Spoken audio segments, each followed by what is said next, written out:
Hello students, welcome to Global Online. This is Ankita Sood. Paper one preparation में आज हम ICT unit का lecture series शुरू करने वाले हैं। इस सेशन में आज मैं आप लोगों के साथ कुछ जनरल एब्रीविएशंस यानी कि कुछ इंपॉर्टेंट टर्म्स और उनकी फुल फॉर्म्स डिस्कस करूंगी, जो कि अपकमिंग एग्जामिनेशन में एज इट इज पूछी जा सकती है। बहुत इंपॉर्टेंट सेशन है स्टूडेंट्स, तो आप सभी इसमें एंड तक जरूर बने रहिएगा। स्टूडेंट्स, जो भी क्वेश्चंस हम आज की क्लास में पढ़ रहे हैं, इन पर अगर आपको डिटेल्ड वीडियो चाहिए, कॉन्सेप्ट क्लियर करने हैं, तो वीडियोस के लिए ग्लोबल ऑनलाइन ऐप को जरूर डाउनलोड कीजिए। स्टोर सेक्शन पर जाकर आपको सर्च बार में लिखना है आसाम स्लेट। कुछ इस तरीके से कोर्स आपके सामने आ जाएगा। कंटेंट पर जाकर आपको अंकिता सूद नाम के फोल्डर पे जाना है। यहाँ पर आपको यूनिट वाइज फोल्डर्स मिलेंगे।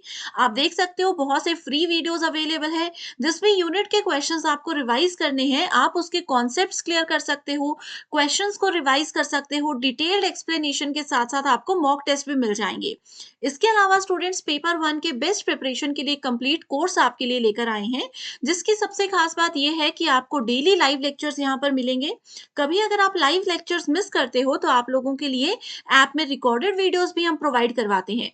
इसके अलावा जो भी वीडियोस आप देख रहे हो, जो भी क्लासेस हमारी लाइव होंगी, हर क्लास की इमीडिएटली बाद आपको उसकी पीडीएफ मिल जाएगी, जिससे कि आपका नोट्स बनाने का समय बचेगा और आपकी रिवीजन बहुत ज़्यादा आसान हो सकती है। न्यू बैच हमारा स्टार्ट हो रहा है। आपको गिवन नंबर्स पर कांटेक्ट करना है व्हाट्सएप के थ्रू एंड पूरी जानकारी मिल जाएगी। एक और खास बात इस कंप्लीट कोर्स की ये है कि इसमें आपको हम 2018 से लेकर के 2024 तक के प्रीवियस ईयर क्वेश्चंस और एक्सपेक्टेड क्वेश्चंस को भी रिवाइज करवाएंगे, जो कि एज इट इज एग्जाम में पूछे जा सकते हैं। एंड आपको ना सिर्फ आपके स्टेट के बल्कि अदर स्टेट्स के पीवाईक्यूज भी प्रैक्टिस करवाए जाएंगे, जिससे कि आपको आइडिया मिलेगा कि हर स्टेट में आजकल किन क्वेश्चंस का ट्रेंड चल रहा है। एंड डेफिनेटली ये सवाल एज इट इज भी आपके एग्जामिनेशन में पूछे जा सकते हैं। चलिए शुरू करते हैं। हमारा आज का पहला क्वेश्चन है यूआरएल। तो यहाँ पे पूछा गया है यूआरएल स्टैंड्स फॉर, किसकी फुल फॉर्म क्या होती है। पहला ऑप्शन है universal resource location, universal response locator, unifies response location and uniform resource locator. ठीक है, तो मैक्सिमम स्टूडेंट्स को जो बेसिक पता नहीं होते तो वो यहाँ पे बहुत कंफ्यूज होते हैं। ठीक है, तो अब जैसे आप लोगों को मैं बताती हूँ कि यूआरएल एग्जैक्टली होता क्या है। ये एक यूनिक आइडेंटिफायर होता है जो कि यूज किया जाता है to locate a resource on the internet. तो इंटरनेट में जो भी चीजें होती हैं उनको उन रिसोर्सेस को लोकेट करने के लिए उनका एक प्रॉपर एड्रेस दिया जाता है, जिसको कि यूआरएल बोलते हैं। ठीक है, तो कभी भी आप लोग इंटरनेट जब मोबाइल पे चलाते हो या फिर लैपटॉप पे यूज करते हो, ठीक है, तो HTTPS इस तरह से, जैसे आप लोग मान लीजिए लिख रहे हो global.online.com, ठीक है, तो ये जो है ये ग्लोबल ऑनलाइन का यूआरएल है, एक यूनिक एड्रेस है। ठीक है, तो URL stands for uniform resource locator. That is option number 4 is the right answer. Second question है फुल फॉर्म ऑफ वैन। फर्स्ट ऑप्शन है wide area networking, wide area notation, wide area network and width area network. ठीक है, तो ये जो है ICT में नेटवर्किंग से रिलेटेड क्वेश्चन है। तो हर साल आईसीटी में नेटवर्किंग पार्ट से एक क्वेश्चन जरूर पूछा जाता है। ठीक है, तो wide area network is the right answer, that is option number 3। ठीक है, तो ये क्या होता है, ये एक geographically distributed private telecommunication network होता है, जिसके थ्रू हम लोग मल्टीपल कंप्यूटर सिस्टम्स को एक इंटरनेट की हेल्प से जो है कनेक्ट कर सकते हैं। ठीक है, सो वाइड एरिया नेटवर्क यानी कि बहुत ज़्यादा इसकी रेंज होती है। जैसे इंटरनेट है, इंटरनेट के थ्रू आप लोग एक कंट्री से दूसरी कंट्री में भी कम्युनिकेट कर सकते हो, फाइल्स को ट्रांसफर कर सकते हो। तो ये जो है ये एक बेस्ट एग्जाम्पल है वैन का। नेक्स्ट क्वेश्चन है FTP. FTP stands for file transaction protocol, file transmission protocol, floppy transfer protocol and file transfer protocol. ठीक है, एफटीपी का मतलब क्या होता है, ये एक स्टैंडर्ड इंटरनेट प्रोटोकॉल होता है। ठीक है, स्टैंडर्ड इंटरनेट प्रोटोकॉल होता है जो कि टीसीपी एंड आईपी में यूज किया जाता है। तो टीसीपी का मतलब होता है ट्रांसमिशन कंट्रोल प्रोटोकॉल, आईपी का मतलब होता है इंटरनेट प्रोटोकॉल। ठीक है, वैसे ही एफटीपी भी इन्हीं की तरह काम करता है, जिसका मतलब होता है फाइल ट्रांसफर प्रोटोकॉल। तो फाइल ट्रांसफर प्रोटोकॉल का मतलब है कि अगर एक जगह से दूसरी जगह पे हम लोग इंटरनेट के थ्रू फाइल को, कोई भी डेटा को ट्रांसफर कर रहे हैं, तो उसके लिए ये रिस्पॉन्सिबल होता है। ठीक है, प्रोटोकॉल्स का मतलब होता है रूल्स, कंप्यूटर लैंग्वेज में प्रोटोकॉल मतलब रूल्स, ठीक है। तो फाइल को ट्रांसफर करने के जितने भी रूल्स हैं, जितने भी एल्गोरिदम्स हैं, वो सब चीज़ें एफटीपी ही हमेशा हैंडल करता है। अब जैसे हम कोई फाइल को डाउनलोड करते हैं, ठीक है, कंप्यूटर पे, अपने मोबाइल पे, तो उसके लिए भी एफटीपी ही रिस्पॉन्सिबल होता है। Next question is what is the full form of USB as used in computer related activities. तो ज़्यादा डिटेल में नहीं जाना है, सिंपल यूएसबी की फुल फॉर्म पूछी है। Universal security block, universal serial bus, united serial bus और ultra security block.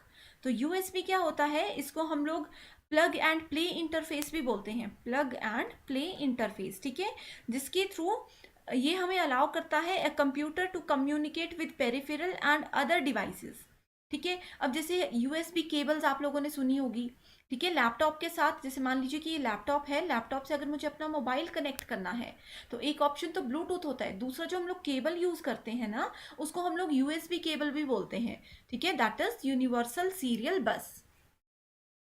Question number 5 is CSS stands for cascading style sheets, collecting style sheet, comparative style sheets और comprehensive style sheets, ठीक है। तो CSS जो है वो ICT में एक बहुत इंपॉर्टेंट कॉन्सेप्ट है, ठीक है, that is related to designing, ठीक है। जो HTML होता है, हाइपर टेक्स्ट मार्कअप लैंग्वेज, ठीक है, HTML में CSS को यूज करते हैं डिजाइनिंग के लिए। अगर हम लोगों को बहुत अच्छे से अपने डॉक्यूमेंट को, अपने वेबसाइट को डिजाइन देना होगा, उसमें बहुत अच्छे एलिमेंट्स ऐड करने होंगे, तो वहां पे हम लोग CSS को यूज करते हैं। सो राइट आंसर होगा option number 1, that is cascading style sheets. Next question is मूक स्टैंड्स फॉर। तो मूक जो है एक बहुत इंपॉर्टेंट इनिशिएटिव है, ये हायर एजुकेशन जो कि पेपर 1 में यूनिट नंबर 10 है, एंड पेपर 1 में जो यूनिट नंबर 1 है टीचिंग एप्टीट्यूड एंड ICT, ये तीनों यूनिट्स के लिए बहुत इंपॉर्टेंट कॉन्सेप्ट है, ठीक है। तो मूक की फुल फॉर्म क्या होती है, media online open course, media open online class, massive open online courses and massive open online class, ठीक है। तो मूक क्या होता है, ये एक ऑनलाइन प्लेटफॉर्म है जिसको कि बेसिकली डिज़ाइन किया गया है to support an unlimited number of enrolments, यानी कि इसमें कितने भी स्टूडेंट्स एनरोल कर सकते हैं, ठीक है, एंड इसमें बहुत ज़्यादा प्लेटफॉर्म है जिसके थ्रू हम लोग पढ़ सकते हैं, ठीक है। इसको हम लोग इंटीग्रेटेड सोशल नेटवर्किंग भी बोल सकते हैं, जिससे कि हम लोग ऑनलाइन कोर्सेज को, ऑनलाइन रिसोर्सेज को जो है वो यूज़ कर सकते हैं, ठीक है। इसके थ्रू हम लोग अपने नॉलेज को, अपने स्किल्स को, अपने कॉमन इंटरेस्ट, अपने गोल्स, इन सबको जो है एनहांस कर सकते हैं, इन सबको पॉलिश कर सकते हैं, ठीक है। सो मूक stands for massive open online courses, that is option number 3 is the right answer. Next question is www, आप लोगों ने सुना होगा www.google.com, facebook.com, ठीक है, globalonline.com, ठीक है। तो ये क्या होता है, वर्क विद वेब, यानी कि इंटरनेट के साथ काम करना, world wide web, world wide web and worth while web, ठीक है।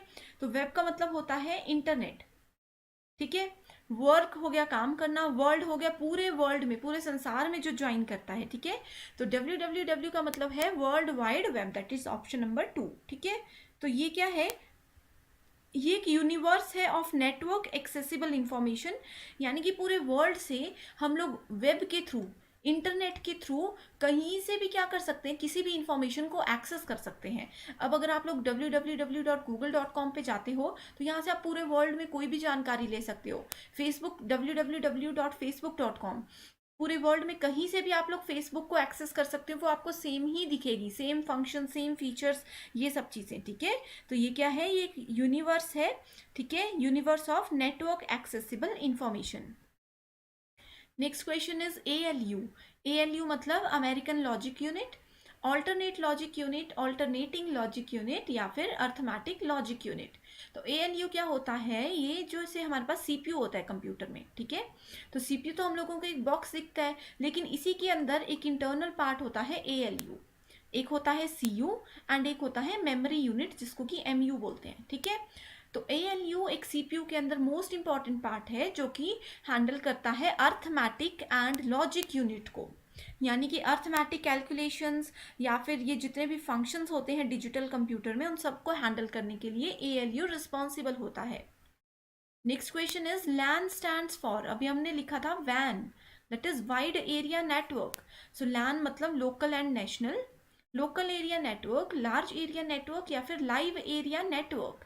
तो इसका मतलब है local area network, that is option number 2। ठीक है, तो लोकल एरिया नेटवर्क यानी कि मान लीजिए एक बिल्डिंग है, ठीक है, एक बिल्डिंग में बहुत सारे कंप्यूटर्स हैं हर एक फ्लोर पे। हमें क्या करना है, इन सभी कंप्यूटर्स को एक ही इंटरनेट कनेक्शन के थ्रू कनेक्ट करना है। जैसे कि मान लीजिए कंप्यूटर लैब है हमारी यूनिवर्सिटी में, ठीक है, उसके अंदर जितने भी कंप्यूटर्स होते हैं उन सबको हम क्या करते हैं, इंटरनेट के थ्रू कनेक्ट करते हैं।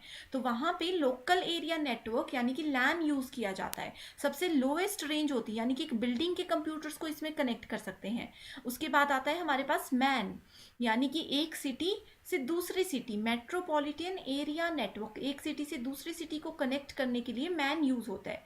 इसी तरह से हमने क्या किया, मल्टीपल सिटीज को कनेक्ट कर लिया, सो मल्टीपल सिटीज का एक नेटवर्क बन गया।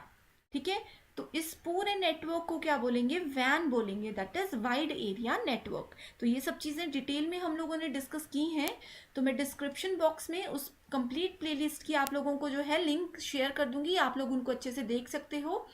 एंड इन 10 जो एब्रीवेशंस है, इसके अलावा भी आईसीटी में बहुत ज़्यादा एब्रीवेशंस है जिनको हमने डिटेल में डिस्कस किया है, तो उसका डिस्क्रिप्शन भी मैं जो है उसका लिंक भी मैं डिस्क्रिप्शन बॉक्स में ऐड कर दूंगी, आप लोग उसको ज़रूर देख लीजिएगा, बहुत ज़्यादा इंपॉर्टेंट है वो। ठीक है, सो हमारा आज का लास्ट क्वेश्चन है जेपीईजी। ठीक है, तो जेपीईजी क्या होता है, joint photographic expert group, joint photo entity group, joint photo experts gap, joint photo entry group. ठीक है, तो आप लोगों ने देखा होगा कोई भी इमेज जब हम लोग सेव करते हैं या डाउनलोड करते हैं, उसमें लिखा होता है जैसे ABC, मान लो इमेज का नाम है .jpeg, या फिर लिखा होता है JPG। ठीक है, ई नहीं होता। तो ये क्या होता है, ये एक इमेज का टाइप होता है, इमेज का एक्सटेंशन होता है। ठीक है, ये क्या है, एक इमेज का बहुत ज़्यादा पॉपुलर फाइल फॉर्मेट है। इसको बेसिकली जो डिजिटल कैमरा में फ़ोटोज़ होती है ना, उसमें यूज़ किया जाता है। अब तो हर कहीं पे यूज़ करते हैं इन चीज़ों को। ठीक है, ऐसा कोई मेजर इसमें डिफरेंस नहीं है। ठीक है, सो इसकी फुल फॉर्म होती है joint photographic experts group, that is option number 1 is the right answer. So आज के लिए सिर्फ इतना ही। Thank you so much for watching this video.